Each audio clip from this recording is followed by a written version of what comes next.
2 Maccabies, chapitre 1. Ceux de la terre de Judée. À leurs frères juifs en Égypte, salutations et bonne paix. Que Dieu vous fasse du bien, et qu'il se souvienne de son alliance avec Abraham et Isaac et Jacob, ses serviteurs fidèles. Qu'il vous donne à tous un cœur pour l'adorer, et pour faire sa volonté avec un cœur fort et un esprit volontaire. Qu'il ouvre votre cœur à sa loi et à ses commandements, et qu'il apporte la paix, qu'il entende vos prières et se réconcilie avec vous, et qu'il ne vous abandonne pas au temps du mal. Nous prions maintenant pour vous ici, sous le règne de Démétrius, en la 169 année.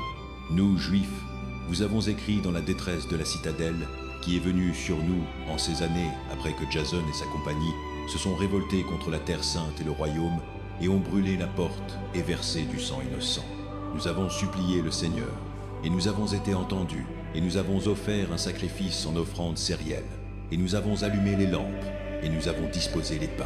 Et maintenant, veillez à ce que vous gardiez la fête des boucs au mois de Chisf, en la 188 année. Une lettre à Aristobulus, ceux de Jérusalem et ceux de Judée, et le Sénat et Juda, à Aristobulus, qui est de la famille des prêtres oints, enseignant de Tami le roi, et aux Juifs en Égypte. Salutations et bonne santé. Ayant été sauvés par Dieu de graves dangers, nous le remercions grandement pour avoir pris notre parti contre le roi, car il a chassé ceux qui combattaient contre la ville sainte. Car lorsque le chef a atteint la Perse avec une force qui semblait irrésistible, ils ont été taillés en pièces dans le temple de Nania, par une tromperie employée par les prêtres de Da.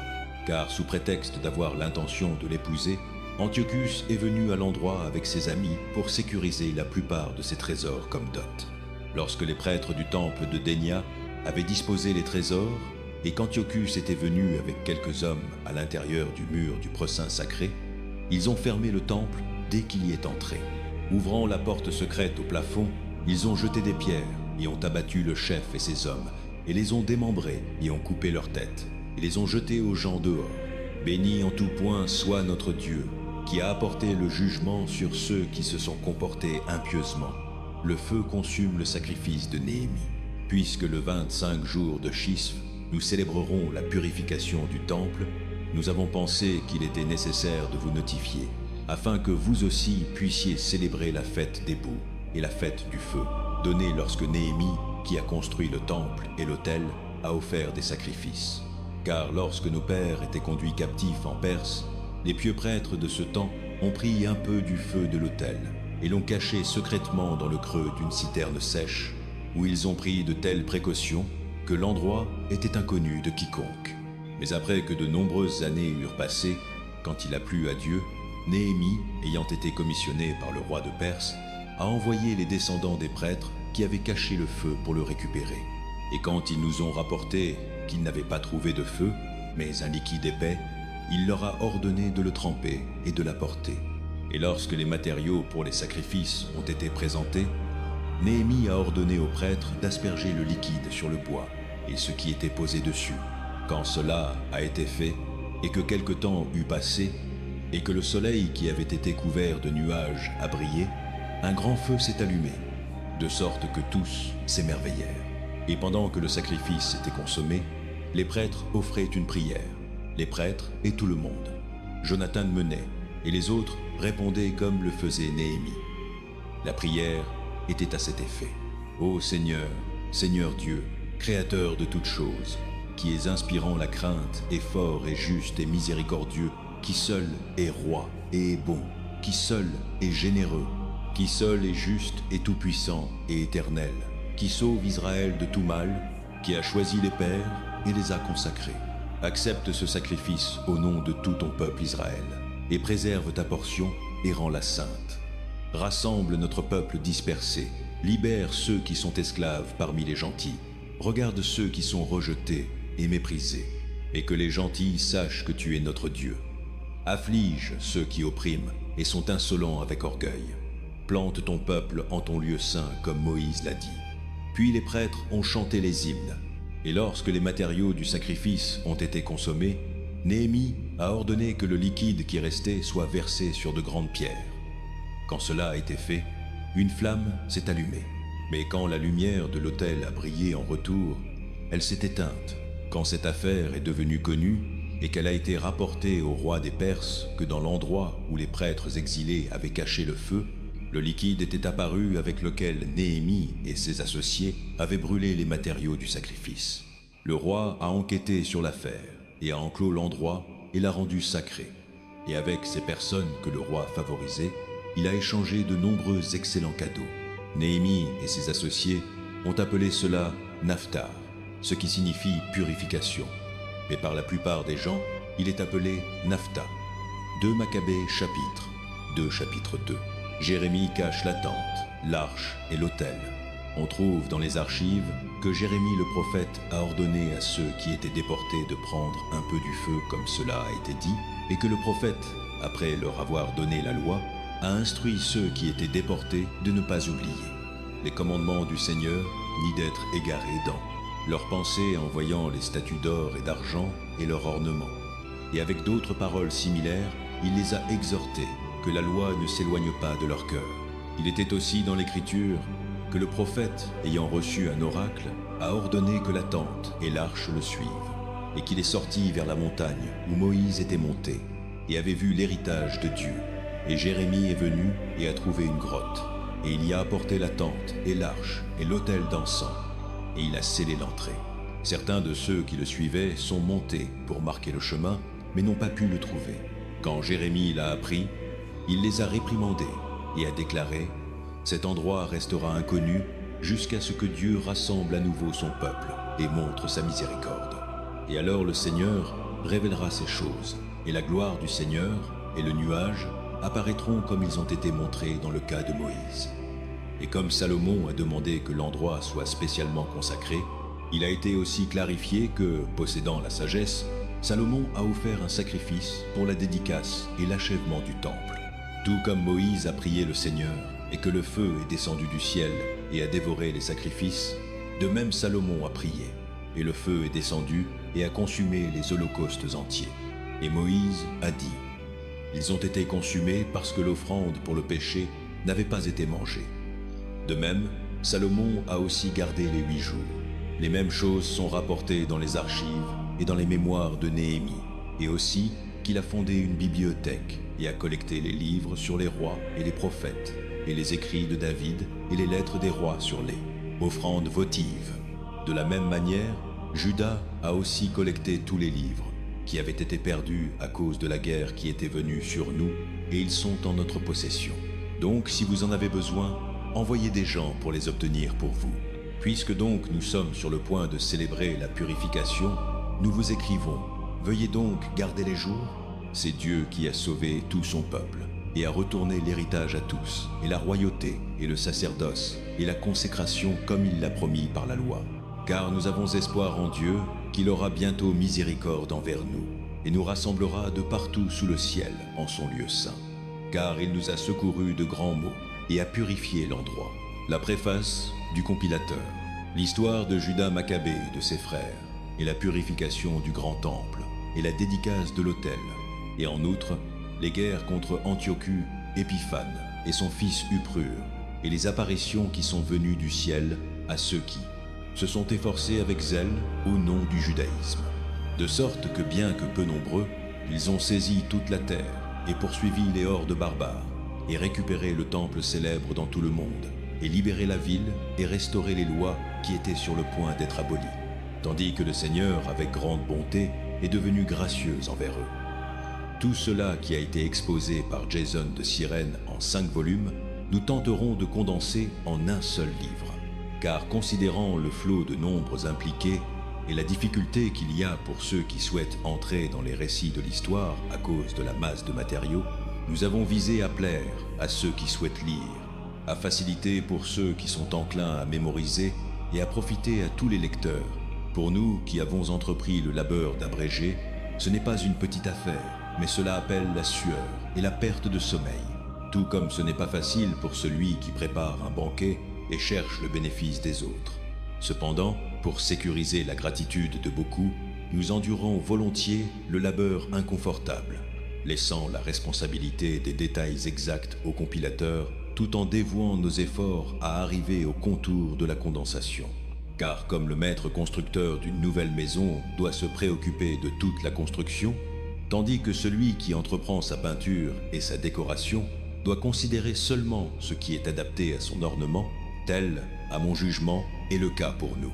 C'est le devoir de l'historien original d'occuper le terrain et de discuter des matières de tous côtés et de prendre soin des détails. Mais celui qui refond le récit devrait être autorisé à s'efforcer pour la brièveté d'expression et à renoncer à un traitement exhaustif. À ce point donc, commençons notre récit, en ajoutant seulement tant à ce qui a déjà été dit, car il est stupide d'allonger la préface tout en raccourcissant l'histoire elle-même. 2 Maccabies, chapitre 3, arrivée d'Héliodore à Jérusalem. Tandis que la ville sainte était habitée en paix ininterrompue et que les lois étaient très bien observées à cause de la piété du grand prêtre Annias et de sa haine de la méchanceté, il est arrivé que les rois eux-mêmes honoraient l'endroit et glorifiaient le temple avec les plus beaux présents, de sorte que même Suse, le roi d'Asie, défrayait de ses propres revenus toutes les dépenses liées au service des sacrifices. Mais un homme nommé Simon de la tribu de Benjamin, qui avait été fait capitaine du temple, avait un désaccord avec le grand prêtre sur l'administration du marché de la ville. Et quand il ne pouvait pas prévaloir sur Annias, il est allé chez Apollonius de Tarsus, qui à ce moment était gouverneur de Coël, Syrie et Phénicie. Il lui a rapporté que le trésor à Jérusalem était plein de sommes d'argent incalculables, de sorte que le montant des fonds ne pouvait pas être compté, et qu'il n'appartenait pas au compte des sacrifices, mais qu'il était possible qu'il tombe sous le contrôle du roi. Quand Apollonius a rencontré le roi, il lui a dit l'argent dont il avait été informé. Le roi a choisi Héliodore, qui était en charge de ses affaires, et l'a envoyé avec des commandes pour effectuer l'enlèvement de Laphorodorus, a aussitôt entrepris son voyage ostensiblement pour faire une tournée. L'inspection des villes de Col Syrie et Phénicie met en fait pour exécuter le but du roi. Quand il est arrivé à Jérusalem et a été accueilli aimablement par le grand prêtre de la ville, il a parlé de la divulgation qui avait été faite et a déclaré pourquoi il était venu. Et il a demandé si c'était vraiment la situation.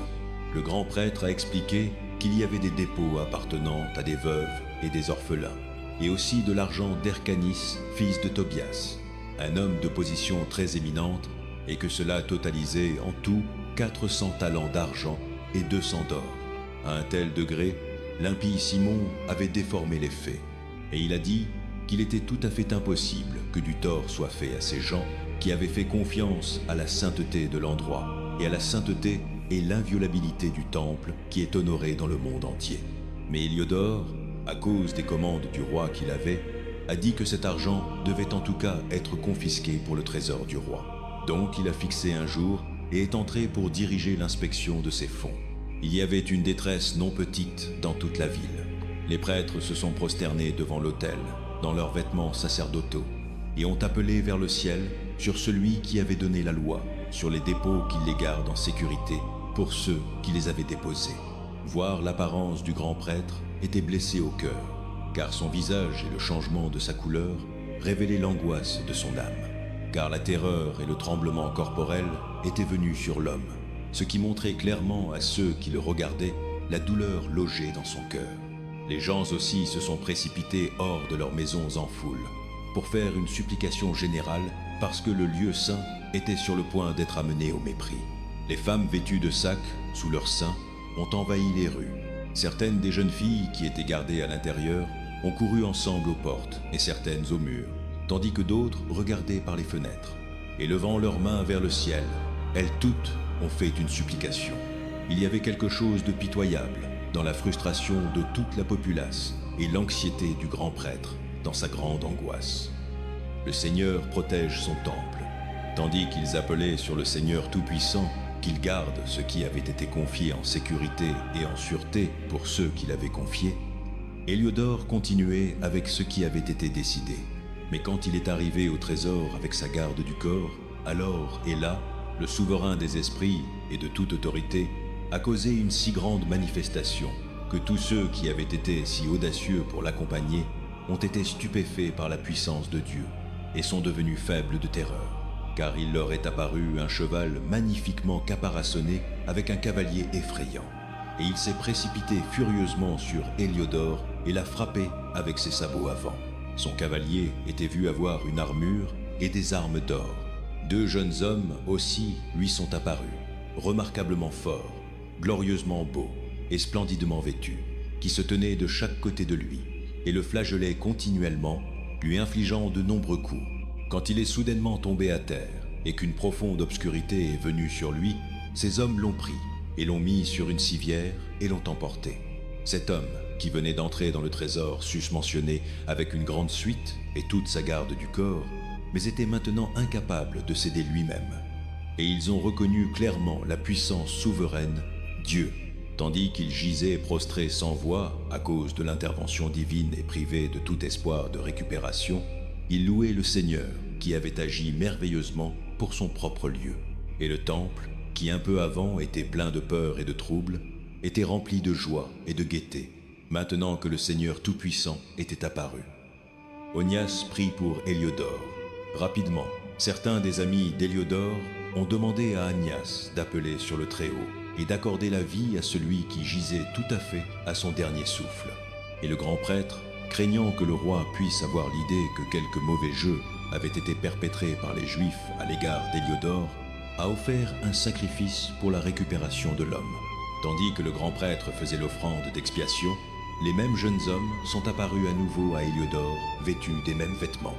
Et ils se tenaient et disaient « Sois très reconnaissant envers Onias le grand prêtre, puisque pour son bien, le Seigneur t'a accordé ta vie, et vois que toi qui as été flagellé par le ciel, rapporte à tous les hommes la majestueuse puissance de Dieu. » Ayant dit cela, ils ont disparu. La conversion d'Héliodore. Puis Héliodore a offert un sacrifice au Seigneur et a fait de très grands vœux au sauveur de sa vie. Et ayant dit adieu à Onias, il est parti avec ses forces vers le roi. Et il a porté témoignage à tous les hommes des actes du Dieu suprême qu'il avait vus de ses propres yeux. Quand le roi a demandé à Héliodore quel genre de personne serait approprié d'envoyer pour une autre mission à Jérusalem, il a répondu « Si tu as un ennemi ou un comploteur contre ton gouvernement, envoie-le là, car tu le récupéreras bien flagellé s'il s'échappe du tout. Car il y a certainement autour de l'endroit une certaine puissance de Dieu. Car celui qui a sa demeure au ciel veille sur cet endroit lui-même et l'apporte de l'aide. Et il frappe et détruit ceux qui viennent pour lui faire du mal. » Tel était le résultat de l'épisode d'Héliodore et de la protection du trésor. Chapitre 4. 2 Maccabies. Chapitre 4. Simon accuse Onias, le Simon précédemment mentionné, qui avait informé sur l'argent contre son propre pays, a calomnié Onias, disant que c'était lui qui avait incité Héliodore et avait été la vraie cause du malheur. Il a osé désigner comme comploteur contre le gouvernement l'homme qui était le bienfaiteur de la ville, le protecteur de ses compatriotes et un zélote pour les lois. Quand sa haine a progressé à un tel degré que même des meurtres étaient commis par un des agents approuvés de Simon, Onias a reconnu que la rivalité était sérieuse et qu'Apollonius, le fils de Menas, le gouverneur de Kouaïl Syrie et Phénicie, intensifiait la malice de Simon. Donc il s'est rendu chez le roi, n'accusant pas ses concitoyens, mais ayant en vue le bien, être à la fois public et privé de tout le peuple. Car il voyait que sans l'attention du roi, les affaires publiques ne pouvaient pas à nouveau atteindre un règlement pacifique et que Simon ne arrêterait pas sa folie. Les réformes de Jason, quand Secus est mort et qu'Antiochus a été appelé Épiphane, succédant au royaume, Jason, le frère d'Onias, a obtenu le grand sacerdoce par corruption, promettant au roi, lors d'une entrevue, 360 talents d'argent et d'une autre source de revenus, 80 talents. En plus de cela, il a promis de payer 150 de plus, si la permission était donnée d'établir par son autorité un gymnase et un corps de jeunesse pour cela, et d'enrôler les hommes de Jérusalem comme citoyens d'Antioche. Quand le roi a acquiescé et que Jason est venu au pouvoir, il a aussitôt transféré ses compatriotes vers le mode de vie grec. Il a mis de côté les concessions royales existantes aux Juifs, sécurisées par John, le père de Eupolamus, qui est allé en mission pour établir l'amitié et l'alliance avec les Romains. Et il a détruit les modes de vie légaux et a introduit de nouvelles coutumes contraires à la loi. Car avec alacrité, il a fondé un gymnase juste sous la citadelle, et il a induit les plus nobles des jeunes hommes à porter le chapeau grec. Il y avait un tel extrême d'hellénisation et une augmentation dans l'adoption de voix étrangères à cause de la surpassante méchanceté de Jason, qui était impie et non grand prêtre, que les prêtres n'étaient plus attentifs. Leur service à l'autel, méprisant le sanctuaire et négligeant les sacrifices, ils se hâtaient de prendre part aux procédés illégaux dans l'ère de lutte après l'appel au disque, dédaignant les honneurs prisés par leur père et mettant la plus haute valeur sur les formes grecques de prestige. Pour cette raison, un lourd désastre les a atteints, et ceux dont les modes de vie ils admiraient et souhaitaient imiter complètement sont devenus leurs ennemis et les ont punis. Car ce n'est pas une petite chose de montrer de l'irrévérence aux lois divines, un fait que les événements ultérieurs rendront clair. Jason introduit les coutumes grecques. Quand les jeux quadriannaux étaient tenus à Ty et que le roi était présent, le vil Jason a envoyé des envoyés choisis comme étant anti-citoyens de Jérusalem pour porter 300 drachmes d'argent pour le sacrifice à Hercule. Ceux qui portaient l'argent, cependant, ont pensé qu'il valait mieux ne pas l'utiliser pour le sacrifice parce que c'était inapproprié, mais de le dépenser pour un autre but. Donc cet argent était destiné par l'expéditeur pour le sacrifice à Hercule. Mais par la décision de ses porteurs, il a été appliqué à la construction de Tyrie. Quand Apollonius, le fils de Menacéthéus, a été envoyé en Égypte pour le couronnement de Philamère comme roi, Antiochus a appris que Phiométère était devenu hostile à son gouvernement et il a pris des mesures pour sa propre sécurité. Par conséquent, en arrivant à Joppa, il s'est rendu à Jérusalem. Il a été accueilli magnifiquement par Jason et la ville et introduit avec un éclat de torche et avec des cris. Puis il a marché en Phénicie. Ménélas devient grand prêtre. Après une période de 3 ans, Jason a envoyé Menloua, le frère du Simon précédemment mentionné, pour porter l'argent au roi et pour compléter les archives des affaires essentielles. Mais lui, quand présenté au roi, l'a exalté avec un air d'autorité et a sécurisé le grand sacerdoce pour lui-même, surpassant Jason de 300 talents d'argent. Après avoir reçu les ordres du roi, il est revenu, ne possédant aucune qualification pour le grand sacerdoce, mais ayant le tempérament chaud d'un tyran cruel et la rage d'une bête sauvage. Donc Jason, qui après avoir supplanté son propre frère, a été supplanté par un autre homme, a été chassé comme fugitif dans la terre d'Aman. Et Ménélas a tenu le poste, mais il n'a pas payé régulièrement l'argent promis au roi. Quand Castratus, le capitaine de la citadelle, continuait à demander le paiement pour la collection des revenus était sa responsabilité, les deux ont été convoqués par le roi à cause de cette question. Quand Talouse a laissé son propre frère Lémicus comme député dans le grand sacerdoce, tandis que Stratus lève Trate, le commandant des troupes cypriennes, le meurtre d'Onias et la punition d'Andronicus. Tandis que tel était l'état des affaires, il est arrivé que les gens de Tarsus et de Malice se sont révoltés parce que leur ville avait été donnée comme présent à Antiochus, la concubine du roi. Donc le roi est allé en hâte pour régler le trouble, laissant Andronicus, un homme de haut rang, pour agir comme son deux petits. Mais Ménélas, pensant qu'il avait obtenu une opportunité appropriée, a volé certains des vases d'or du temple et les a donnés à Adonicus. D'autres vases, comme il est arrivé, il les avait vendus à Tyr et aux villes voisines. Quand Onias est devenu pleinement conscient de ses actes, il les a exposés publiquement, ayant d'abord retraité dans un lieu de sanctuaire à Daphné près d'Antioche. Par conséquent, Benoît, prenant Andronicus à part, l'a exhorté à tuer Onias. Andronicus est venu à Onias et, recourant à la trahison, lui a offert des serments et lui a donné sa main droite.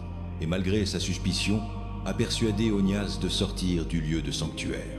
Puis, sans égard pour la justice, il l'a immédiatement mis hors du chemin. Pour cette raison, non seulement les Juifs, mais beaucoup aussi d'autres nations étaient affligés et mécontents du meurtre injuste de l'homme.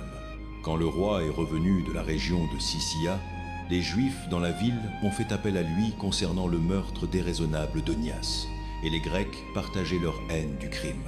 Par conséquent, Antiochus était affligé au cœur et rempli de pitié, et a pleuré à cause de la modération et de la bonne conduite du défunt. Et enflammé de colère, il a immédiatement enlevé la robe pourpre d'Andronicus, a déchiré ses vêtements et l'a conduit autour de toute la ville jusqu'à cet endroit même où il avait commis l'outrage contre Onias. Et là, il a expédié le sanguinaire. Le Seigneur lui a ainsi repayé avec la punition qu'il méritait. Impopularité de Lysmicus et Ménolosis. Quand de nombreux actes de sacrilège avaient été commis dans la ville par Lasicus avec la connivence de Ménolausis, et quand le rapport d'eux s'était répandu à l'étranger, la populace s'est rassemblée contre Lysimachus, parce que beaucoup des vases d'or avaient déjà été volés. Et puisque les foules devenaient excitées et remplies de colère, Lysimachus a armé environ 3,000 hommes, et a lancé une attaque injuste sous la direction d'un certain Aronus, un homme avancé en années, et non moins avancé en folie. Mais quand les Juifs sont devenus conscients de l'attaque de Lysimachus, certains ont ramassé des pierres, certains des blocs de bois, et d'autres ont pris des poignées des cendres qui étaient posées autour, et les ont jetés en confusion sauvage sur Lysimachus et ses hommes. En conséquence, ils en ont blessé beaucoup, et en ont tué certains, et ont mis tous en fuite, et le voleur du temple lui-même, ils l'ont tué près du trésor. Des accusations ont été portées contre Ménélas à propos de cet incident. Quand le roi est venu à Ty, 3 hommes envoyés par le Sénat ont présenté l'affaire devant lui. Mais Ménolaou, déjà comme bon que battu, a promis une importante bribe à Tami, le fils de Dermine, pour gagner le roi. Par conséquent, Tomi, prenant le roi à part dans une colonnade comme pour rafraîchissement, a induit le roi à changer d'avis. Menos, la cause de tout le mal, il l'a acquitté des accusations contre lui, tandis qu'il a condamné à mort ces malheureux hommes qui auraient été libérés, non condamnés, s'ils avaient plaidé même devant Sia. Et ainsi, ceux qui avaient parlé pour la ville et les villages et les vases saints ont rapidement souffert la pénalité injuste. Par conséquent, même les Tyrions, montrant leur haine du crime, ont fourni magnifiquement pour leurs funérailles. Mais Manolaus, à cause de la coupe de ceux au pouvoir, est resté en poste, croissant en méchanceté, étant devenu le chef comploteur contre ses concitoyens, 2 Maccabis. Chapitre 5. Jason essaie de regagner le contrôle. À peu près à ce moment, Antiochus a fait sa 2e invasion de l'Égypte. Et il est arrivé que sur toute la ville, pendant presque 40 jours, il est apparu des cavaliers, vêtus d'or, chargeant à travers l'air, et des compagnies pleinement armées, avec des lances et des épées tirées, des troupes de cavaliers alignés, des attaques et contre-attaques faites de ce côté et de celui-là, brandissement de boucliers, masse de lances, lancement de missiles, l'éclat des ornements d'or et armures de toutes sortes. Par conséquent, tous les hommes priaient que l'apparition puisse s'avérer avoir été un bon présage. Quand une fausse rumeur s'est levée qu'Antigus était mort, Jason a pris pas moins de 1000 hommes et a soudainement fait une attaque sur la ville. Quand les troupes sur le mur avaient été repoussées et qu'enfin la ville était prise, Menos s'est réfugié dans la citadelle. Mais Jason continuait impitoyablement à massacrer ses concitoyens, ne réalisant pas que le succès au cou de ses parents est le plus grand malheur. Mais imaginant qu'il érigeait des trophées de victoire sur des ennemis et non sur des compatriotes, il n'a pas gagné le contrôle du gouvernement cependant, et à la fin n'a obtenu que la disgrâce de sa conspiration, et s'est enfui à nouveau dans le pays des Ammonites. Finalement, il a rencontré une fin misérable, accusé devant Iatas, le dirigeant des Arabes, fuyant de ville en ville, poursuivi par tous les hommes, haï comme un rebelle contre les lois, et abhorré comme l'exécuteur de son pays et de ses concitoyens, il a été jeté à terre en Égypte. Et lui, qui avait chassé beaucoup de leur propre pays en exil, est mort en exil, ayant embarqué pour aller au Ledmonian dans l'espoir de trouver protection à cause de leur parenté. Lui qui avait jeté beaucoup à Gésir non enterré, n'avait personne pour le pleurer. Il n'avait aucune funéraille, d'aucune sorte, et aucune place dans le tombeau de ses pères. Quand les nouvelles de ce qui était arrivé ont atteint le roi, il l'a pris pour signifier que la Judée était en révolte. Donc rageant intérieurement, il a quitté l'Égypte et a pris la ville par assaut. Et il a commandé à ses soldats de couper impitoyablement tous ceux qu'il rencontrait et de tuer ceux qui entraient dans les maisons. Puis il y avait tuerie de jeunes et vieux, destruction de garçons, femmes et enfants, et massacre de vierges et nourrissons. Dans le total de 3 jours, 80 000 ont été détruits, 40 000 dans des combats au corps à corps, et autant ont été vendus en esclavage que tués. pillage du temple. Non content de cela, Antiochus a osé entrer dans le temple le plus saint dans tout le monde, guidé par Ménélas, qui était devenu un traître à la fois aux lois et à son pays. Il a pris les vases saints avec ses mains polluées et a emporté avec des mains profanes les offrandes votives que d'autres rois avaient faites pour accroître la gloire et l'honneur de l'endroit.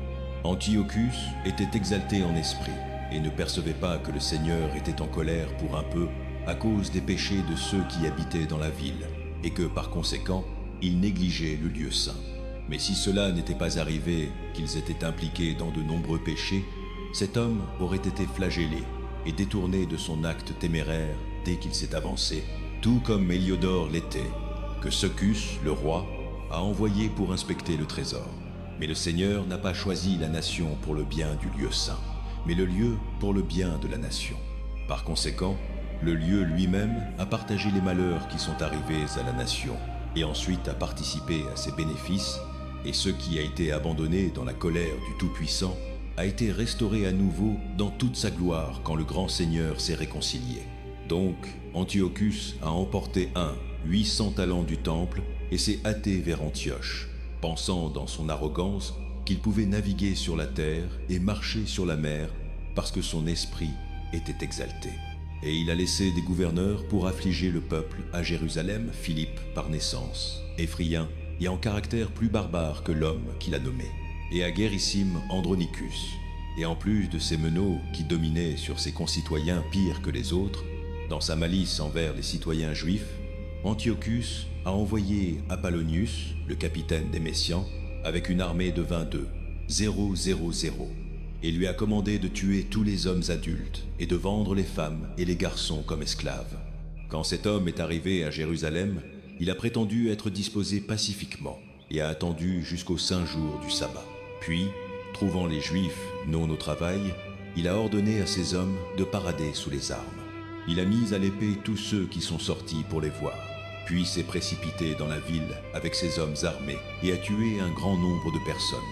Mais Judas Maccabée, avec environ 9 autres, s'est échappé dans le désert et a gardé lui-même et ses compagnons en vie dans les montagnes, comme le font les animaux sauvages. Ils continuaient à vivre de ce qui poussait sauvage, afin qu'ils ne partagent pas la souillure. 2 Maccabées.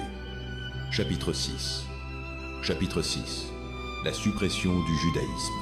Peu de temps après cela, le roi envoya un sénateur athénien pour contraindre les Juifs à abandonner les lois de leur père et à cesser de vivre selon les lois de Dieu, et aussi pour profaner le temple à Jérusalem et l'appeler le temple de Zeus Olympien, et pour appeler celui de Garizim le temple de Zeus, l'ami des étrangers, comme le faisaient les gens qui habitaient en ce lieu. Dure et tout à fait affligeante fut l'attaque du mal, car le temple fut rempli de débauches et de réjouissances par les gentils qui s'amusaient avec des prostituées et avaient des relations avec des femmes dans les enceintes sacrées, et en outre, y apportaient des choses pour le sacrifice qui étaient impropres.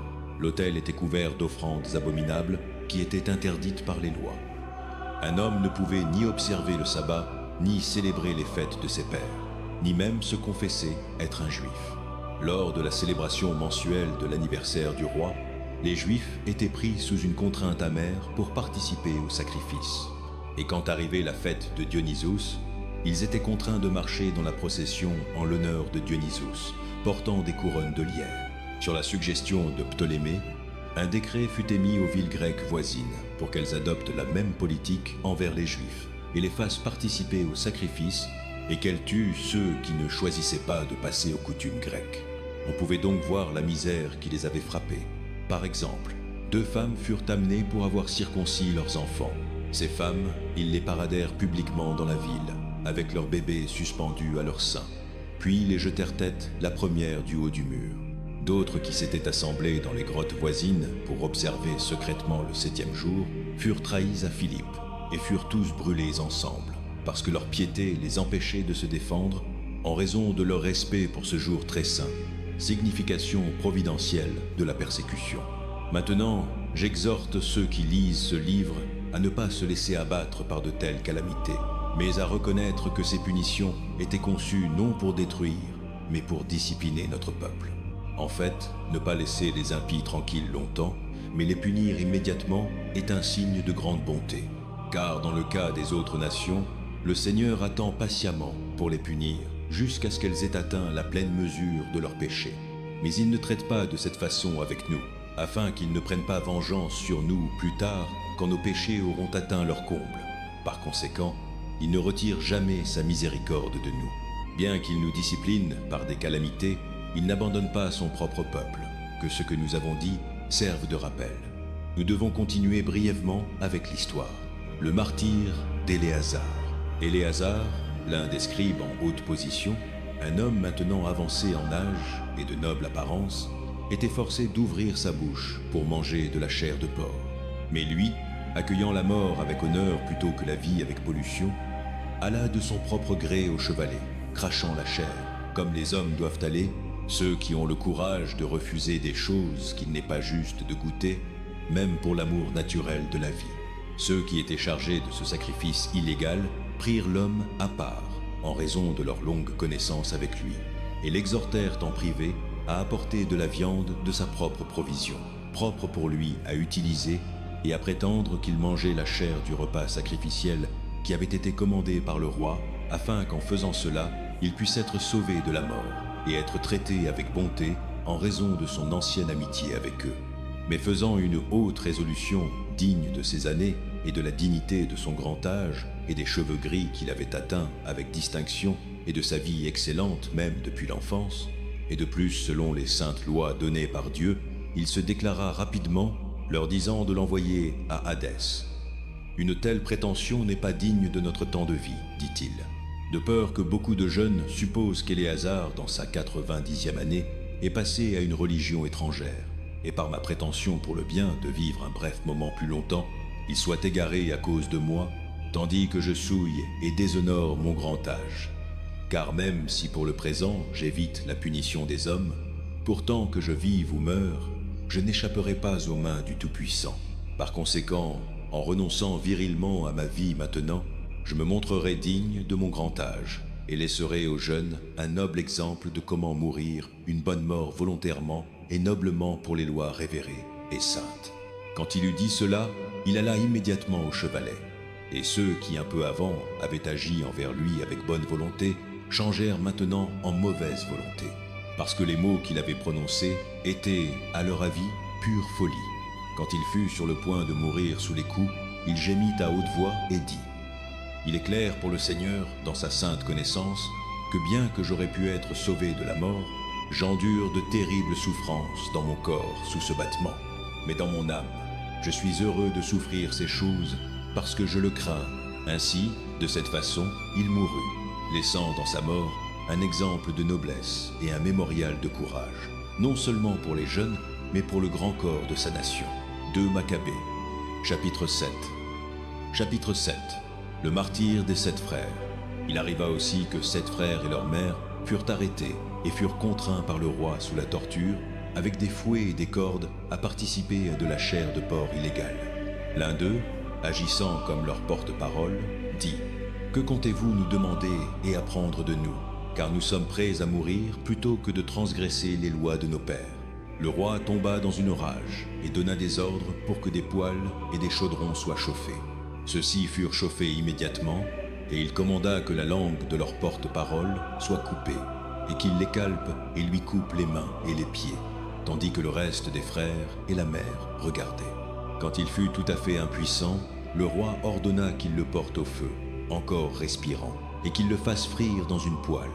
La fumée de la poêle se répandit largement, mais les frères et leur mère s'encouragèrent mutuellement à mourir noblement, disant « Le Seigneur Dieu nous surveille, et en vérité a compassion de nous, comme Moïse l'a déclaré dans son chant, qui portait témoignage contre le peuple à leur face quand il dit « Et il aura compassion de ses serviteurs. » Après que le premier frère eut mourir de cette façon, ils amenèrent le second pour leur amusement. Ils arrachèrent la peau de sa tête avec les cheveux et lui demandèrent « Mangeras-tu plutôt que d'avoir ton corps puni membre par membre ?» Il répondit dans la langue de ses pères et leur dit « Non. » Par conséquent, lui à son tour subit des tortures comme le premier frère l'avait fait.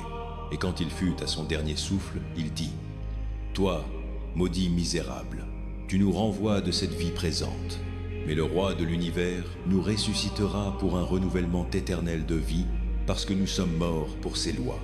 Après lui, le troisième fut la victime de leur amusement.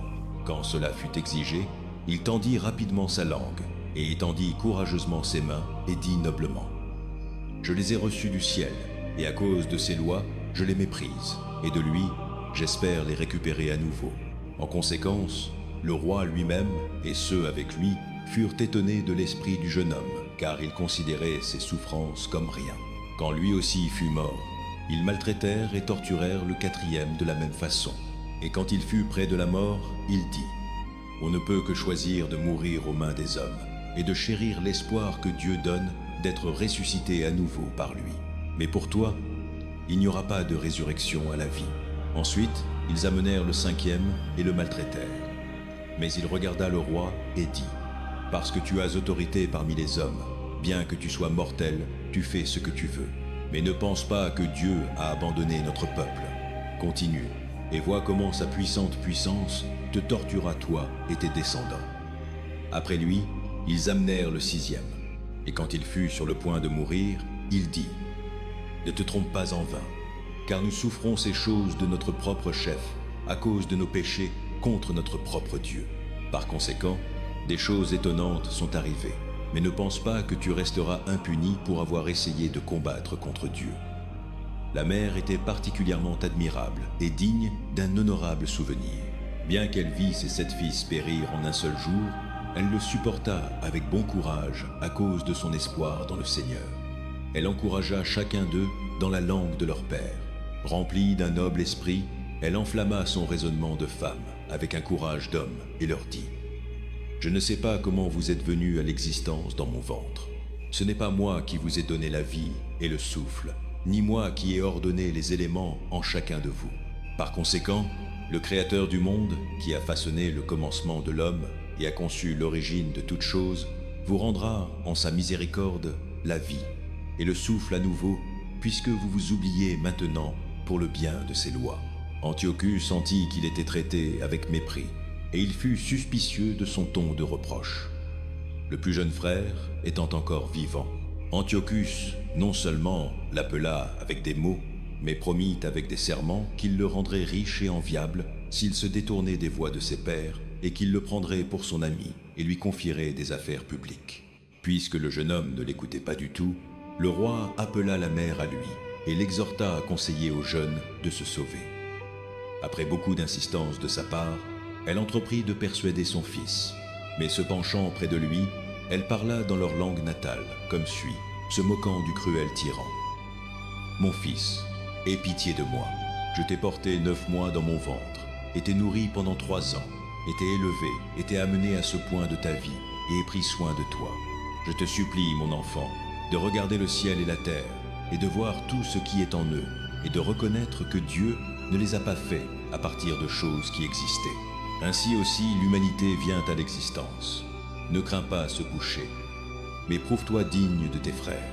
Accepte la mort, afin que dans la miséricorde de Dieu, je puisse te récupérer à nouveau avec tes frères. » Tandis qu'elle parlait encore, le jeune homme dit: « Qu'attendez-vous?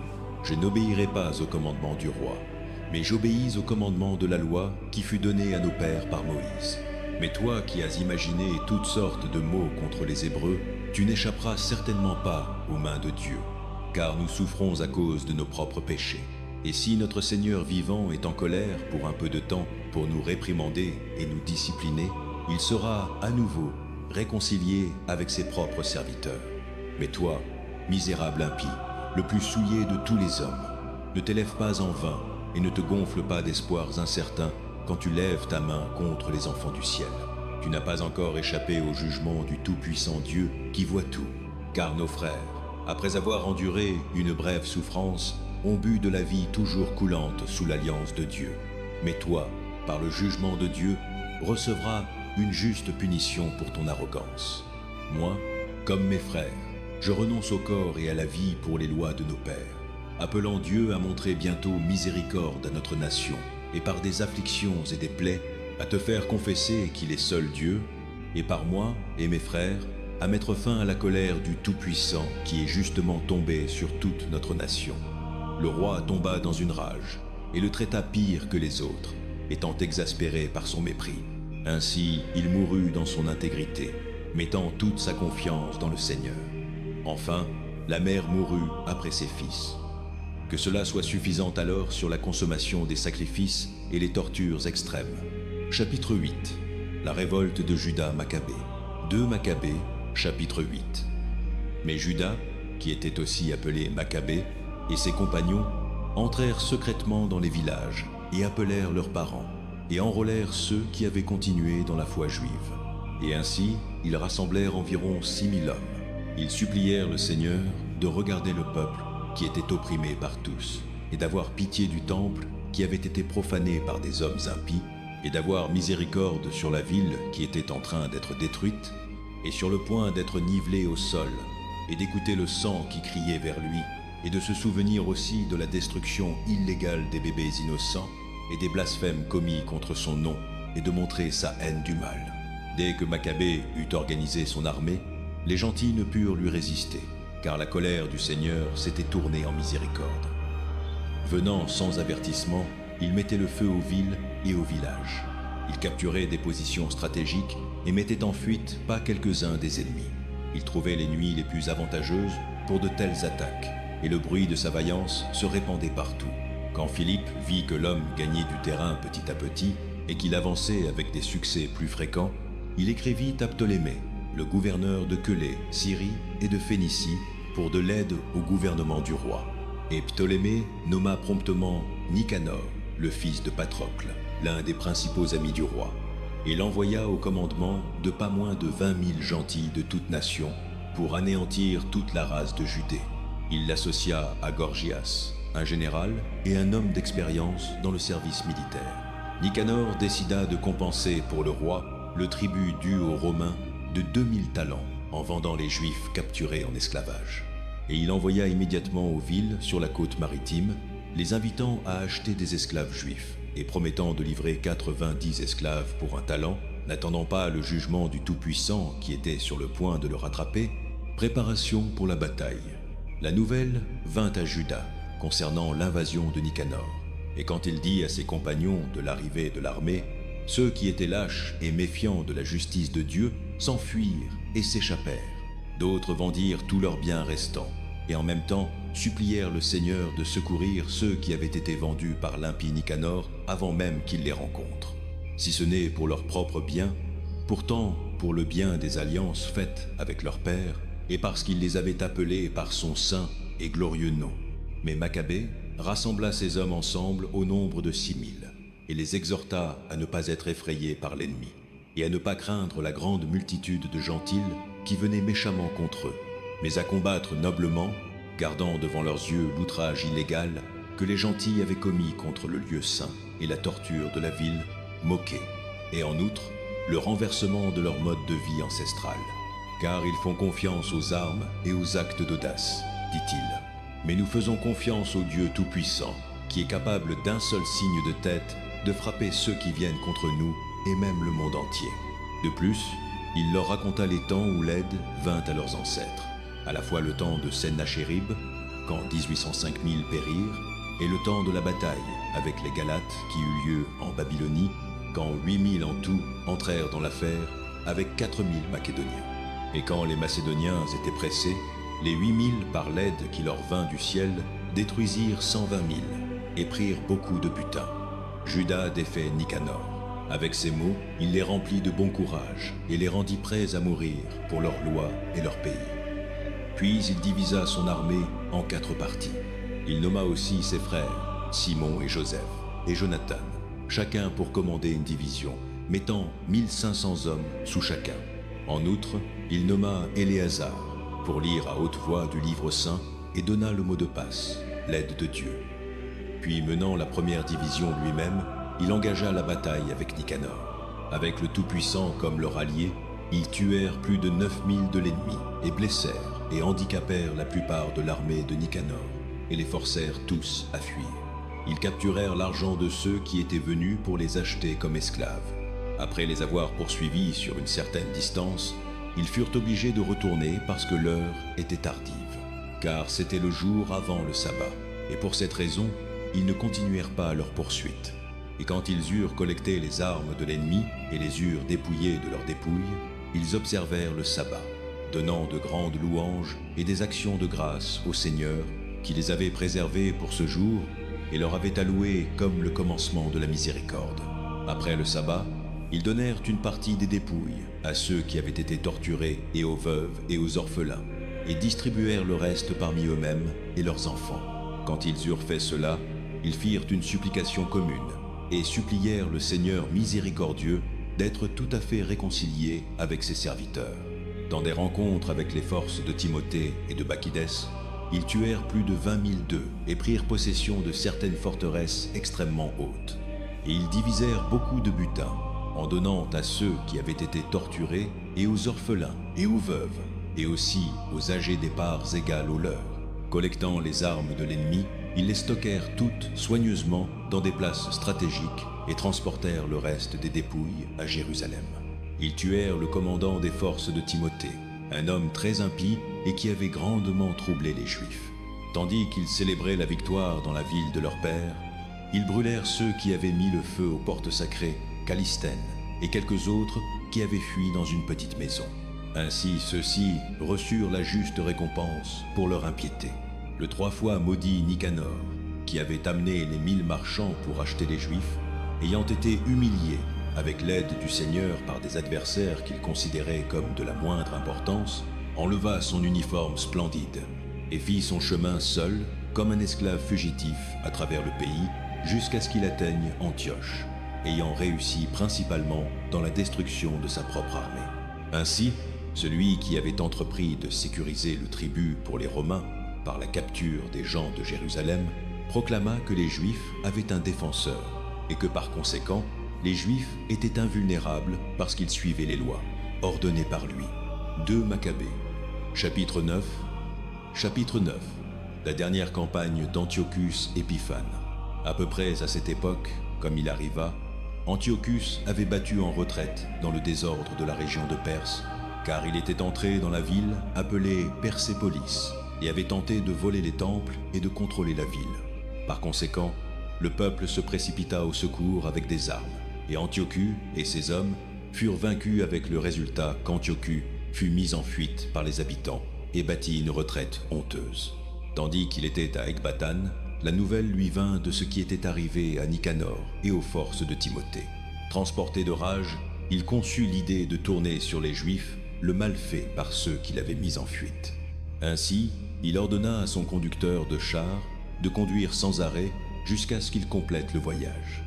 Mais le jugement du ciel chevauchait avec lui, car dans son arrogance, il dit « Quand j'y arriverai, je ferai de Jérusalem un cimetière de Juifs. » Mais le Seigneur qui voit tout, le Dieu d'Israël, le frappa d'un coup incurable et invisible.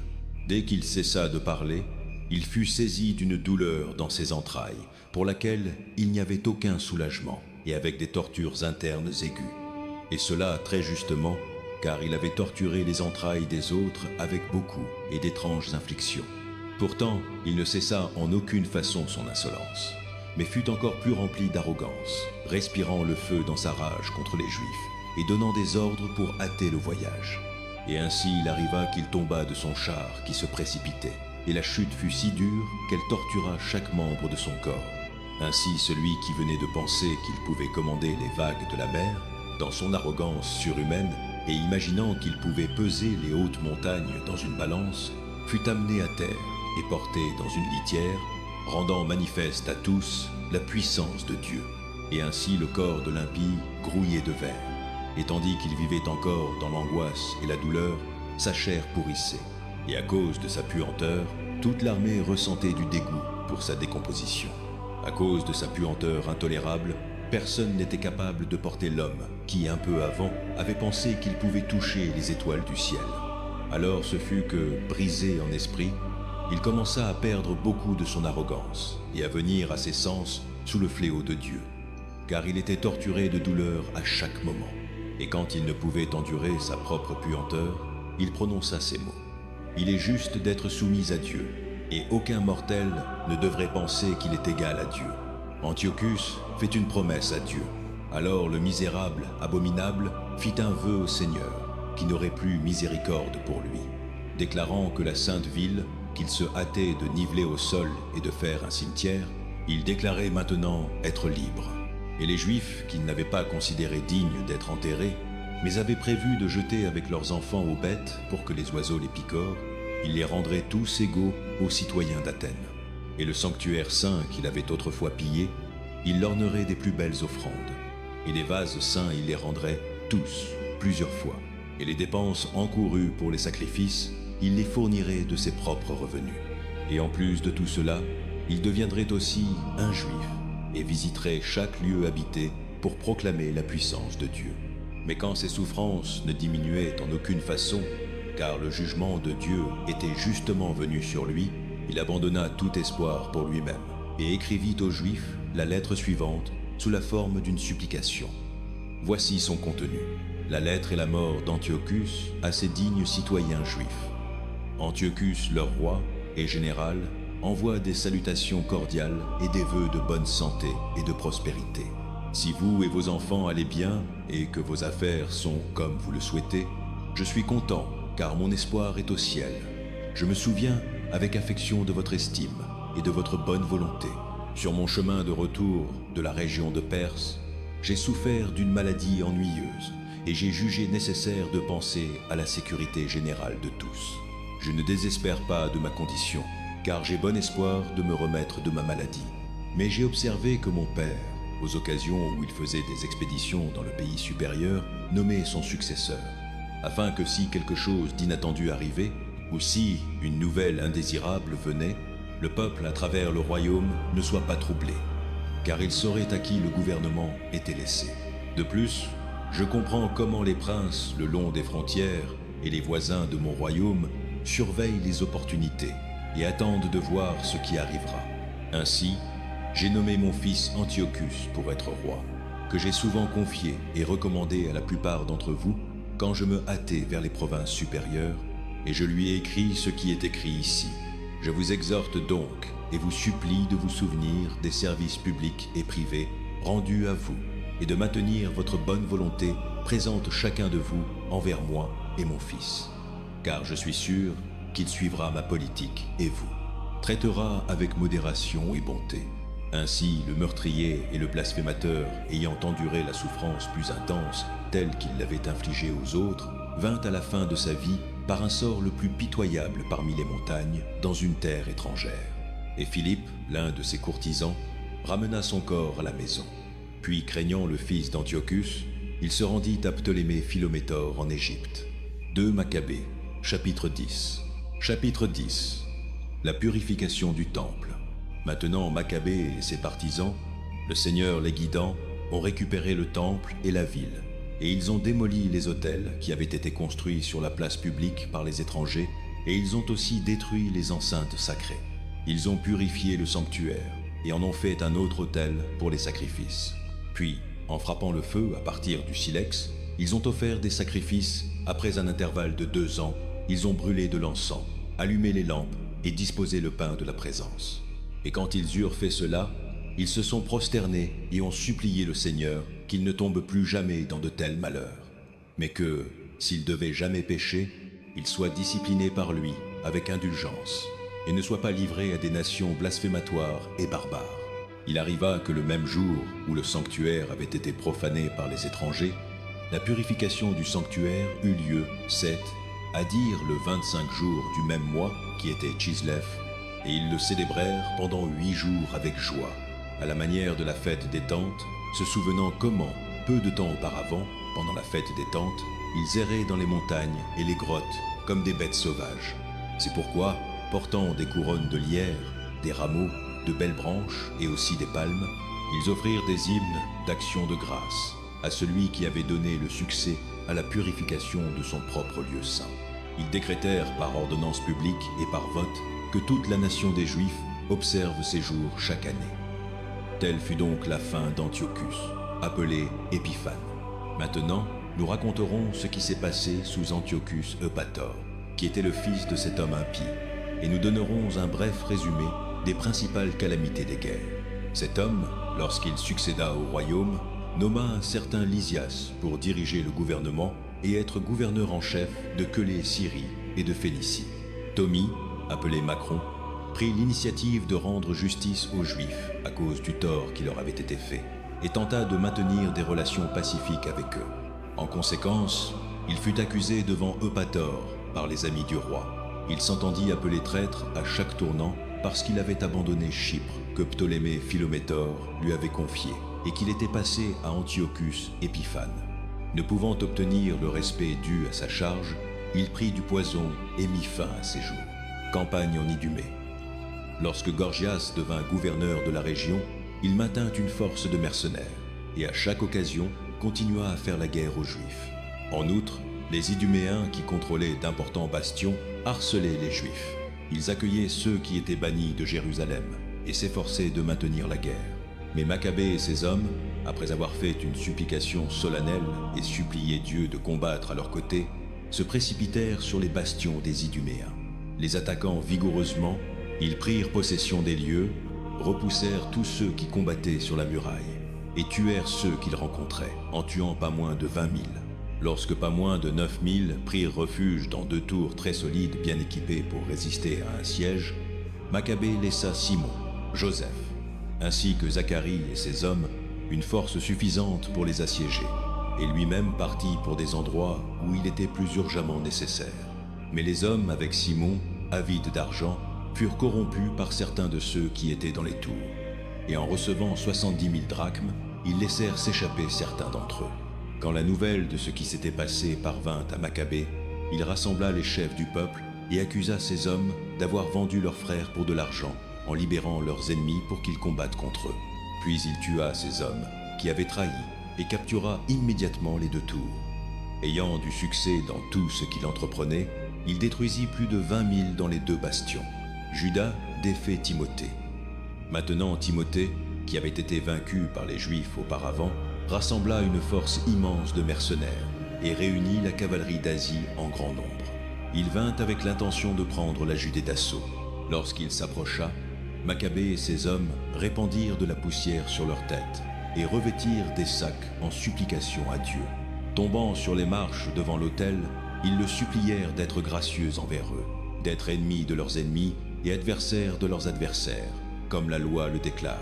Et se levant de leur prière, ils prirent leurs armes et avancèrent à une distance considérable de la ville. Et quand ils arrivèrent près de l'ennemi, ils s'arrêtèrent. Juste au lever du jour, les 2 armées engagèrent le combat.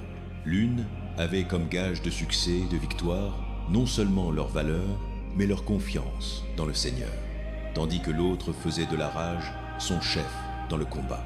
Quand la bataille devint féroce, il apparut à l'ennemi du ciel 5 hommes resplendissants sur des chevaux avec des brides d'or, et ils conduisaient les Juifs, entourant Maccabée et le protégeant avec leurs propres armures et armes. Ils le préservaient de toute blessure, et ils faisaient pleuvoir des flèches et des foudres sur l'ennemi, de sorte que, confus et aveuglés, ils furent jetés dans le désordre et taillés en pièces. 500 furent massacrés, outre 600 cavaliers. Timothée lui-même s'enfuit dans un bastion appelé Gazer, particulièrement bien fortifié, où Chérès était commandant. Alors Maccabée et ses hommes se réjouirent, et ils assiégèrent la forteresse pendant 4 jours. Les hommes à l'intérieur, se fiant à la force du lieu, blasphémaient terriblement et lançaient des paroles méchantes. Mais à l'aube du 5e jour, 20 jeunes hommes de l'armée de Maccabée, enflammés de colère à cause des blasphèmes, escaladèrent bravement le mur et, avec une fureur sauvage, abattirent tous ceux qu'ils rencontraient. D'autres qui arrivèrent de la même manière firent le tour contre les défenseurs et mirent le feu autour. Ils allumèrent des feux et brûlèrent vifs les blasphémateurs. D'autres enfoncèrent les portes et laissèrent entrer le reste de la force, et ils occupèrent la ville. Ils tuèrent Timothée qui était caché dans une citerne, ainsi que son frère Chérès et Apollophane. Quand ils eurent accompli ces choses avec des hymnes et des actions de grâce, ils bénirent le Seigneur, qui montre une grande bonté à Israël, et leur donne la victoire. Chapitre 11. 2 Maccabée. Chapitre 11. Lysias assiège Beth-Zur. Très peu de temps après cela, Lysias, le gardien du roi et son parent, qui était en charge du gouvernement, irrité par ce qui s'était passé, rassembla environ 80 000 hommes, et toute sa cavalerie, et vint contre les Juifs. Il avait l'intention de faire de la ville une demeure pour les Grecs, de lever un tribut sur le temple comme il le faisait sur les lieux sacrés des autres nations, et de mettre le grand sacerdoce en vente chaque année. Il ne tenait aucun compte de la puissance de Dieu, mais était exalté par ses dizaines de milliers d'infanterie, ses milliers de cavalerie et ses 80 éléphants. Envahissant la Judée, il s'approcha de Beth-Zur, qui était un lieu fortifié à environ 5 lieues de Jérusalem, et le pressa durement. Quand Maccabée et ses hommes apprirent que Lysias assiégeait les bastions, eux et tout le peuple, avec lamentations et larmes, supplièrent le Seigneur d'envoyer un bon ange pour sauver Israël. Maccabée lui-même fut le premier à prendre les armes, et il exhorta les autres à risquer leur vie avec lui pour secourir leurs frères. Puis, ils se précipitèrent ensemble avec empressement, et là, alors qu'ils étaient encore près de Jérusalem, un cavalier apparut à leur tête, vêtu de blanc et brandissant des armes d'or. Et ils louèrent tous ensemble le Dieu miséricordieux, et furent fortifiés dans leur cœur, prêts à attaquer non seulement les hommes, mais les bêtes les plus sauvages, ou des murs de fer. Ils avancèrent en ordre de bataille, ayant leur allié céleste, car le Seigneur avait pitié d'eux. Ils se jetèrent comme des lions sur l'ennemi, et tuèrent 11 000 d'entre eux, et 1600 cavaliers, et forcèrent tous les autres à fuir. La plupart s'échappèrent dépouillés et blessés, et Lysias lui-même s'échappa par une fuite honteuse. Et comme il n'était pas dépourvu d'intelligence, il réfléchit à la défaite qui lui était arrivée, et réalisa que les Hébreux étaient invincibles, parce que le Dieu puissant combattait à leur côté. C'est pourquoi il leur envoya des messagers et les persuada de tout régler sur des termes justes, promettant qu'il persuaderait le roi de les contraindre à être leurs amis. Maccabée, ayant égard au bien commun, accepta tout ce que Lysias proposait, car le roi accorda toutes les demandes en faveur des Juifs que Maccabée transmit par écrit à Lysias. La lettre écrite aux Juifs par Lysias était la suivante. Lysias au peuple des Juifs. Salutations. Jean et Absalom, qui ont été envoyés par vous, ont remis votre communication signée et ont demandé au sujet des matières indiquées. J'ai informé le roi de tout ce qui devait lui être présenté, et il a accepté ce qui était possible. Si vous maintenez votre bienveillance envers le gouvernement, je m'efforcerai à l'avenir de contribuer à votre bien-être. Et concernant ces matières et leurs détails, j'ai ordonné à ces hommes et à mes représentants de conférer avec vous. Adieu. L'an 148. Dioscorinthius 24. La lettre du roi était ainsi. Le roi Antiochus, à son frère Lysias, salutations. Maintenant que notre Père est allé auprès des dieux, nous désirons que les sujets du royaume soient sans trouble dans le soin de leurs propres affaires. Nous avons entendu que les Juifs ne consentent pas au changement de coutumes grecques de notre Père, mais préfèrent leur propre mode de vie et demandent que leurs propres coutumes leur soient accordées. En conséquence, puisque nous choisissons que cette nation aussi soit libre de troubles, notre décision est que leur temple leur soit restitué et qu'ils vivent selon les coutumes de leurs ancêtres. Vous ferez bien, par conséquent, de leur envoyer des nouvelles et de leur donner des gages d'amitié afin qu'ils connaissent notre politique, soient de bon courage et continuent heureusement dans la conduite de leurs propres affaires. À la nation, la lettre du roi était la suivante. Le roi Antiochus au Sénat des Juifs et aux autres Juifs. Salutations. Si vous allez bien, c'est comme nous le désirons. Nous aussi sommes en bonne santé. Ménélas nous a informé que vous souhaitez rentrer chez vous et vous occuper de vos propres affaires. Par conséquent, ceux qui rentreront chez eux d'ici le 30e jour de Xantique auront notre gage d'amitié et la pleine permission pour les Juifs de jouir de leur propre nourriture et de leurs lois comme auparavant. Et aucun d'eux ne sera molesté de quelque manière que ce soit pour ce qu'il aura pu faire par ignorance. Et j'ai aussi envoyé Ménès pour vous encourager. Adieu. L'an 148, Xantique 15. Les Romains leur envoyèrent aussi une lettre qui disait ceci. Quintus Memnius et Titus Manius, envoyés des Romains au peuple des Juifs, salutations. Concernant ce que Lysias, le parent du roi, vous a accordé, nous aussi donnons notre consentement. Mais quant aux matières qu'il a décidé de soumettre au roi, dès que vous les aurez examinées, envoyez quelqu'un promptement, afin que nous puissions faire des propositions appropriées pour vous, car nous sommes en route vers Antioche. Par conséquent, hâtez-vous et envoyez des hommes afin que nous ayons votre jugement. Adieu. L'an 140, 8, Xantique 15. 2 Maccabée, chapitre 12. Chapitre 12. Incident à Joppé et à Jamnia. Quand cet accord eut été atteint, Lysias retourna auprès du roi, et les Juifs reprirent leurs travaux agricoles. Mais certains des gouverneurs en divers endroits, Timothée et Apollonius, fils de Géné, ainsi qu'Hieronyme et Démophon, et en plus de ceux-ci, Nicanor, le gouverneur de Chypre, ne les laissait pas vivre tranquillement et en paix. Et certains des hommes de Joppé commirent un acte si impie que celui-ci. Ils invitèrent les Juifs qui vivaient parmi eux à embarquer avec leurs femmes et leurs enfants sur des bateaux qu'ils avaient fournis, comme s'il n'y avait aucune malveillance envers les Juifs. Et cela fut fait par vote public de la ville. Et quand ils acceptèrent, parce qu'ils souhaitaient vivre en paix et ne suspectaient rien, les hommes de Joppé les emmenèrent en mer et les noyèrent, pas moins de 200. Quand Judas apprit la cruauté infligée à ses compatriotes, il donna des ordres à ses hommes et, invoquant Dieu, le juste juge, il attaqua les meurtriers de ses frères. Il mit le feu au port de nuit, brûla les bateaux et massacra ceux qui s'y étaient réfugiés. Puis, parce que les portes de la ville étaient fermées, il se retira, ayant l'intention de revenir et d'éradiquer toute la communauté de Joppé.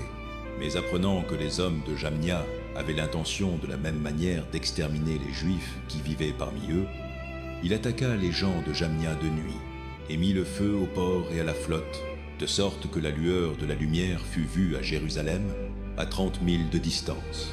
La campagne en Galade.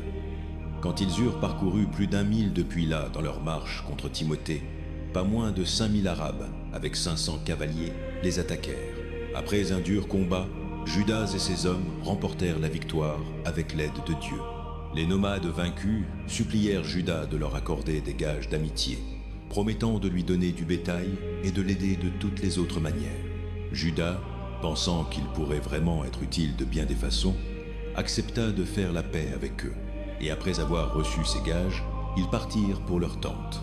Il attaqua aussi une certaine ville fortement fortifiée, avec des remblais et des murs, et habitée par toutes sortes de gentils. Son nom était Casphin, et ceux qui étaient à l'intérieur, se fiant à la force des murs et à leurs provisions de vivres, se comportèrent de la manière la plus insolente envers Judas et ses hommes, les raillant et même blasphémant, et disant des choses impies. Mais Judas et ses hommes, invoquant le grand souverain du monde, qui, sans bélier ni engin de guerre, renversa Jéricho au jour de Josué, se précipitèrent furieusement sur les murs. Ils prirent la ville par la volonté de Dieu et massacrèrent un nombre incalculable, de sorte que le lac adjacent, large d'1 quart de mille, semblait déborder de sang. Judas défait l'armée de Timothée. Quand ils eurent parcouru 95 milles depuis là, ils arrivèrent à Charax, auprès des Juifs appelés Tubiani. Ils ne trouvèrent pas Timothée dans cette région, car il était déjà parti de la région sans rien accomplir, bien qu'en un endroit, il ait laissé une garnison très forte. Dosithée et Sosipater, qui étaient capitaines sous Maccabée, sortirent et détruisirent ceux que Timothée avait laissés dans le bastion, plus de 10 000 hommes. Mais Maccabée disposa son armée en divisions, plaça des hommes à la tête des divisions et se hâta après Timothée, qui avait avec lui 120 000 fantassins et 2500 cavaliers.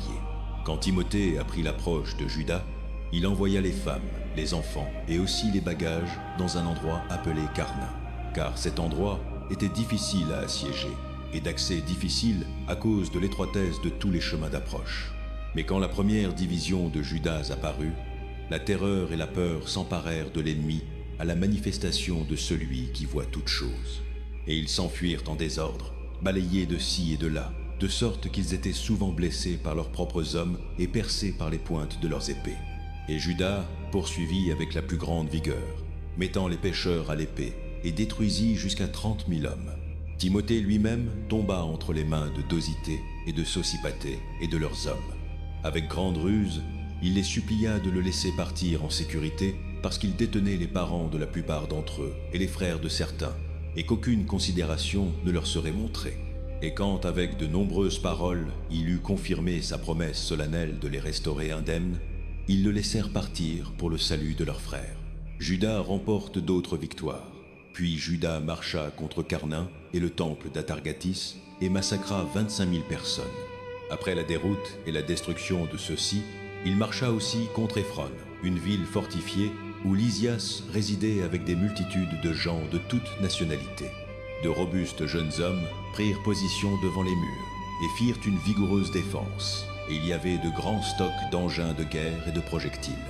Mais les Juifs invoquèrent le souverain, qui, avec puissance, brise la force de ses ennemis.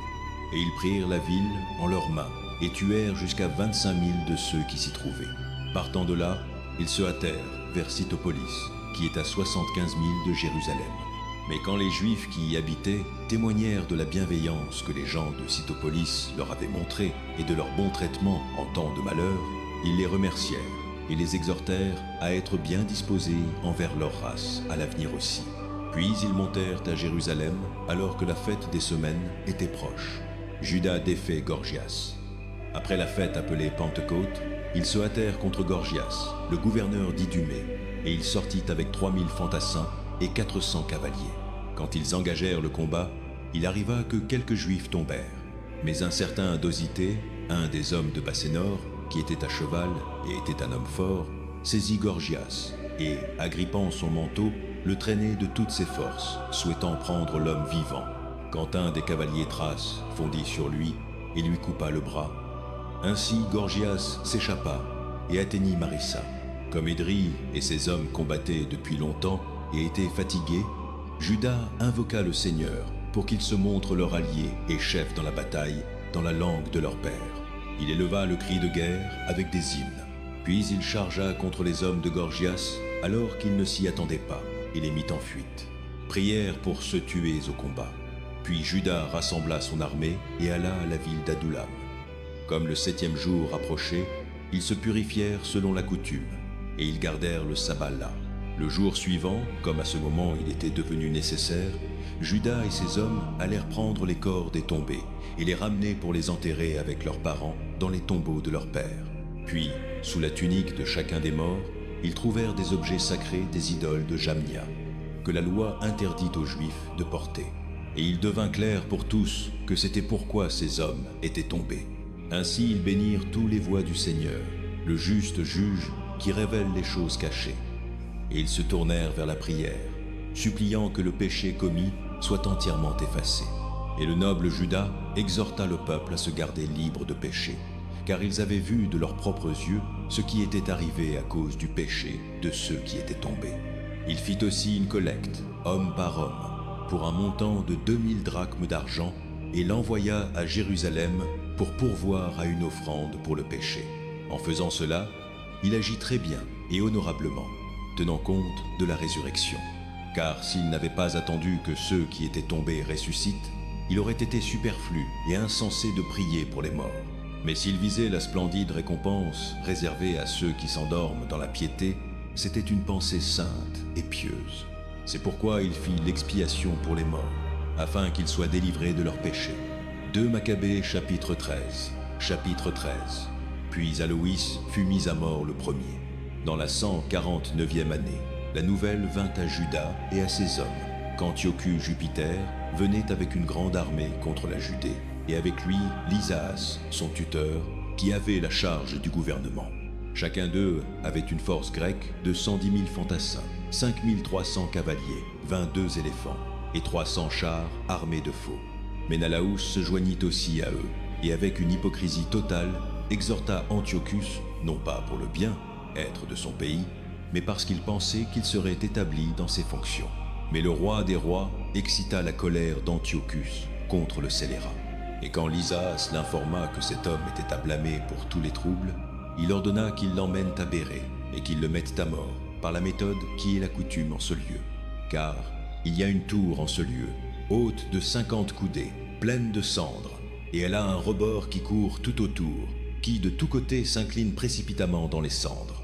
Là, ils poussaient tous à la destruction tout homme coupable de sacrilège ou célèbre pour d'autres crimes. Par un tel sort, il arriva que Ménalaou, le transgresseur de la loi, mourut sans même être enterré dans la terre. Et cela était éminemment juste parce qu'il avait commis beaucoup de péchés contre l'autel dont le feu et les cendres étaient saints. Il rencontra sa mort dans les cendres, une bataille près de Maudit. Le roi, avec une arrogance barbare, venait pour montrer aux Juifs des choses bien pires que celles qui avaient été faites au temps de son père. Mais quand Judas entendit cela, il ordonna au peuple d'invoquer le Seigneur jour et nuit. Maintenant, si jamais, pour aider ceux qui étaient sur le point d'être privés de la loi et de leur pays et du temple saint, et pour ne pas laisser le peuple, qui venait tout juste de commencer à revivre, tomber entre les mains des gentils blasphémateurs. Quand ils eurent tous joint la même pétition et eurent supplié le Seigneur miséricordieux avec des pleurs et des jeûnes, et en se prosternant pendant 3 jours sans cesse, Judas les exhorta et leur ordonna de se tenir prêts. Après avoir consulté en privé avec les anciens, il détermina de marcher dehors et de décider l'affaire par l'aide de Dieu, avant que l'armée du roi ne puisse entrer en Judée et prendre possession de la ville. Ainsi, en confiant la décision au Créateur du monde et en exhortant ses hommes à combattre noblement jusqu'à la mort pour les lois, le temple, la ville, le pays et la communauté, il dressa son camp près de Maudit. Il donna à ses hommes le mot de passe, la victoire de Dieu, et avec une force choisie des plus braves jeunes hommes, il attaqua le pavillon du roi de nuit et tua jusqu'à 2000 hommes dans le camp. Il poignarda le principal éléphant et son cavalier. À la fin, ils remplirent le camp de terreur et de confusion et se retirèrent en triomphe. Cela arriva juste comme le jour se levait parce que l'aide du Seigneur le protégea. Antiochus fait un traité avec les Juifs. Le roi, ayant eu un aperçu de l'audace des Juifs, essaya la stratégie en attaquant leur position. Il avança contre Béthur, une forteresse forte des Juifs, fut repoussé, attaqua à nouveau et fut vaincu. Judas envoya dans la garnison tout ce qui était nécessaire. Roerticus, un homme des rangs des Juifs, donna des informations secrètes à l'ennemi. Il fut recherché, attrapé et mis en prison. Le roi négocia une 2e fois avec le peuple à Béthsur, donna des engagements, reçut les leurs, se retira, attaqua Judas et ses hommes, fut vaincu. Il reçut la nouvelle que Philippe, qui avait été laissé en charge du gouvernement, s'était révolté à Antioche. Il fut consterné, appela les Juifs, céda et jura d'observer tous leurs droits, s'arrangea avec eux et offrit des sacrifices, honora le sanctuaire et montra de la générosité envers le lieu saint. Il reçut Maccabée, laissa Egmanad comme gouverneur de Taméus à Guérar et alla à Taméus. Le peuple de Thomas était indigné par le traité. En fait, ils étaient si en colère qu'ils voulaient en annuler les termes. Lysas prit la tribune publique, fit la meilleure défense possible, les convainquit, les apaisa, gagna leur bonne volonté et partit pour Antioche. C'est ainsi que l'attaque du roi et son retrait se déroulèrent. 2 Maccabées chapitre 14. Chapitre 14. Alcim parle contre Judas. 3 ans plus tard, la nouvelle vint à Judas et à ses hommes que Démétrius, le fils de Séleucus, avait navigué dans le port de Tripoli avec une forte armée et une flotte, et avait pris possession du pays, ayant fait disparaître Antiochus et son tuteur, Lasus. Maintenant, un certain Alcim, qui autrefois avait été grand prêtre, mais s'était volontairement souillé au temps de la séparation, réalisa qu'il n'y avait aucun moyen pour lui d'être en sécurité, ou d'avoir à nouveau accès au Saint-Autel, et alla au roi Démétrius vers la 151e année, en lui présentant une couronne d'or et une palme, et en plus de cela, quelques-uns des branches d'olivier coutumières du temple.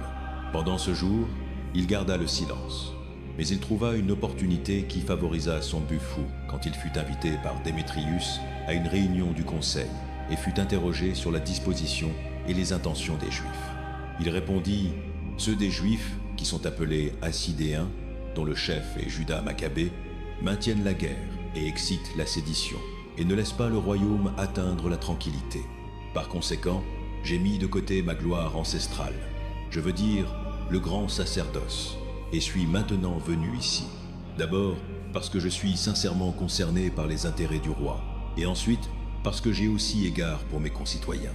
Car par la folie de ceux que j'ai mentionnés, toute notre nation est maintenant dans un malheur non petit. Puisque vous êtes au courant, ô roi, des détails de cette affaire, daignez prendre pensée pour notre pays et notre nation harcelée, avec une bonté gracieuse que vous montrez à tous. Car tant que Judas vit, il est impossible pour le gouvernement de trouver la paix.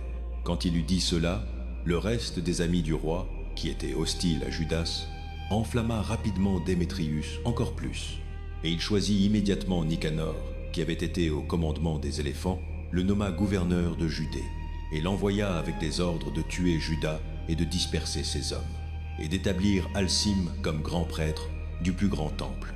Et les gentils, à travers la Judée, qui avaient fui devant Juda, affluèrent pour rejoindre Nicanor, pensant que les malheurs et les calamités des Juifs signifieraient la prospérité pour eux-mêmes. Nicanor se lie d'amitié avec Juda. Quand les Juifs entendirent la venue de Nicanor et le rassemblement des gentils, ils saupoudrèrent de la poussière sur leurs têtes et prièrent celui qui avait établi son propre peuple pour toujours et soutient toujours son propre héritage en se manifestant. Sur l'ordre du chef, ils partirent de là immédiatement et les engagèrent en bataille dans un village appelé le Sao.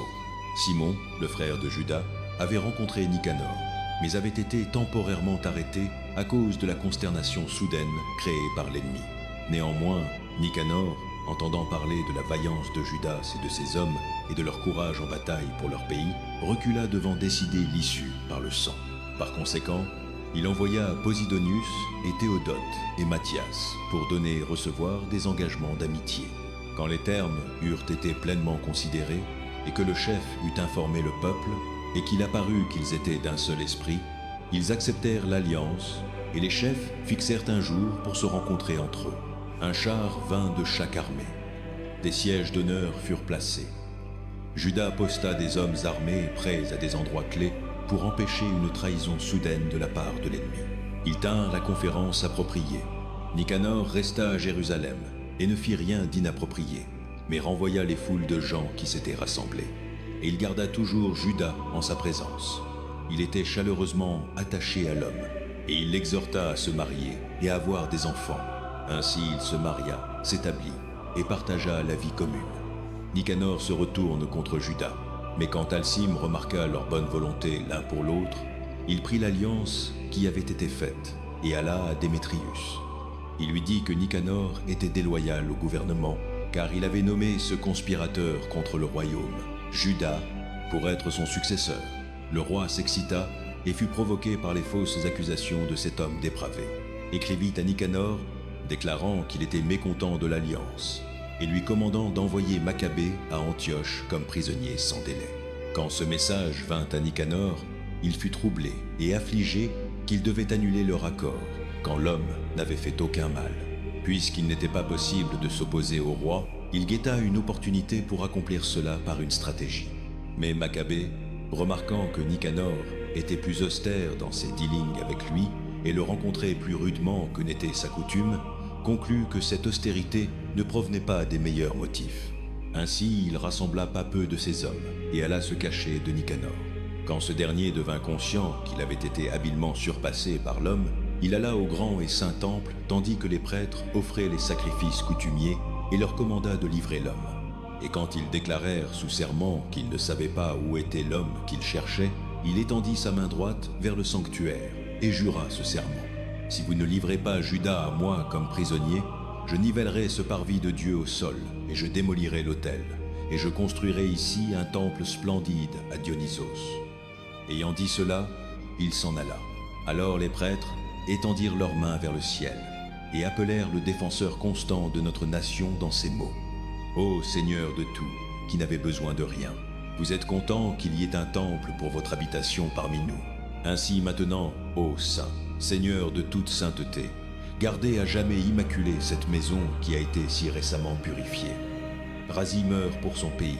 Un certain Razi, l'un des anciens de Jérusalem, fut dénoncé à Nicanor comme un homme qui aimait ses concitoyens et était très bien considéré, et pour sa bonne volonté était appelé père des Juifs. Car aux temps anciens, quand il n'y avait pas de mélange avec les gentils, il avait été accusé de judaïsme, et pour le judaïsme, il avait avec tout zèle risqué corps et vie. Nicanor, souhaitant exhiber l'inimitié qu'il avait pour les Juifs, envoya plus de 500 soldats pour l'arrêter, car il pensait qu'en l'arrêtant, il leur ferait du tort. Quand les troupes étaient sur le point de capturer la tour et forcer la porte de la cour, ils ordonnèrent que du feu soit apporté et que les portes soient brûlées. Étant entouré, Razi tomba sur sa propre épée, préférant mourir noblement plutôt que de tomber entre les mains des pécheurs et de souffrir des outrages indignes de sa noble naissance. Mais dans la chaleur de la lutte, il ne frappa pas exactement, et la foule se précipitait maintenant par les portes. Il courut bravement sur le mur et se jeta virilement dans la foule. Mais comme ils se retirèrent rapidement, un espace s'ouvrit et il tomba au milieu de l'espace vide. Encore vivant et enflammé de colère, il se leva, et bien que son sang jaillît et que ses blessures fussent sévères, il courut à travers la foule, et se tenant sur un rocher escarpé, avec son sang maintenant complètement drainé de lui, il arracha ses entrailles, les prit avec ses 2 mains, et les lança à la foule, appelant le Seigneur de la vie et de l'esprit pour les lui rendre à nouveau. Ce fut la manière de sa mort. Chapitre 15. L'arrogance de Nicanor. Camp 2 Maccabée. Chapitre 15. Nicanor entendit que Juda et ses hommes étaient dans la région de Samarie. Il fit des plans pour les attaquer avec une complète sécurité le jour du repos. Et quand les Juifs, qui étaient contraints de le suivre, dirent « Ne détruisez pas si sauvagement et barbarement, mais montrez du respect pour le jour, qu'il, qui voit toutes choses, a honoré et sanctifié au-dessus des autres jours. » Le misérable 3 fois maudit demanda s'il y avait un souverain au ciel qui avait commandé de garder le jour du sabbat. Et quand ils déclarèrent « C'est le Seigneur vivant lui-même, le souverain au ciel, qui nous a ordonné d'observer le 7e jour », il répondit « Et je suis aussi un souverain sur la terre, et je vous commande de prendre les armes et de finir les affaires du roi. » Néanmoins, il ne réussit pas à accomplir son dessein abominable. Juda prépare les Juifs pour la bataille. Ce Nicanor, dans sa vantardise totale et son arrogance, avait déterminé d'ériger un monument public de victoire sur Judas et ses hommes. Mais Maccabée ne cessa pas de faire confiance, avec toute confiance qu'il obtiendrait de l'aide du Seigneur.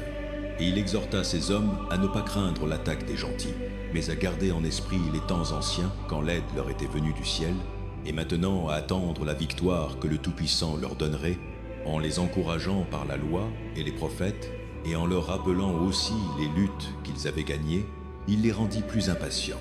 Et quand il eut éveillé leur courage, il donna ses ordres, en même temps en soulignant la perversité des gentils et leur violation des serments. Il arma chacun d'eux, non tant avec confiance en des boucliers et des lances, qu'avec l'inspiration de paroles braves. Et il les encouragea tous en racontant un rêve, une sorte de vision qui était digne de foi. Ce qu'il vit était ceci. Onias, qui avait été grand prêtre, un homme noble et bon, d'apparence modeste et de manière douce, qui parlait convenablement et avait été formé depuis l'enfance en tout ce qui appartient à l'excellence, priait avec les mains étendues pour tout le corps des Juifs. Puis de même, un homme apparut distingué par ses cheveux gris et sa dignité, et de merveilleuse majesté et autorité.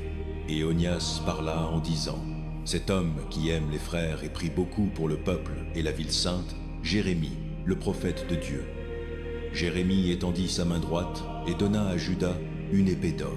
Et en la donnant, il s'adressa à lui ainsi. « Prends cette sainte épée, un don de Dieu, avec laquelle tu frapperas tes adversaires. » Encouragé par les paroles de Juda, si nobles et si efficaces pour éveiller la vaillance et réveiller la virilité dans les âmes des jeunes, ils déterminèrent de ne pas mener une campagne, mais d'attaquer bravement et de décider l'affaire en combattant corps à corps, avec tout courage, parce que la ville et le sanctuaire et le temple étaient en danger. Leurs soucis pour les épouses et les enfants, et aussi pour les frères et les parents, pesaient moins lourdement sur eux. Leur plus grande et première crainte était pour le sanctuaire consacré, et ceux qui devaient rester dans la ville étaient dans une détresse non petite, étant anxieux à propos de la rencontre en pleine campagne, de la défaite et de la mort de Nicanor. Quand tous regardaient maintenant vers la décision à venir, et que l'ennemi était déjà proche avec leur armée disposée pour la bataille, les éléphants stationnés stratégiquement et la cavalerie déployée sur les flancs, Maccabée percevant les armées qui étaient devant lui, et la variété des armes et la sauvagerie des éléphants, étendit ses mains vers le ciel et appela le Seigneur qui fait des merveilles.